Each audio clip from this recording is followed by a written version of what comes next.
Let's see how to create a digital signature line in Microsoft Word.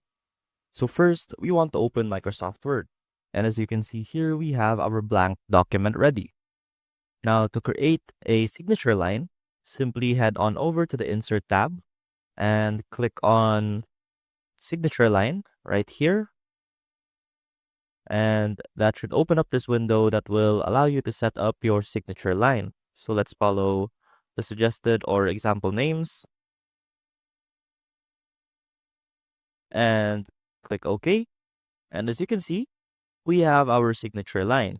Now let's try filling it in with a signature. Now simply double click on the signature line, and right here you can select your image of the signature. For example, let's put this in. Simply click sign, press OK.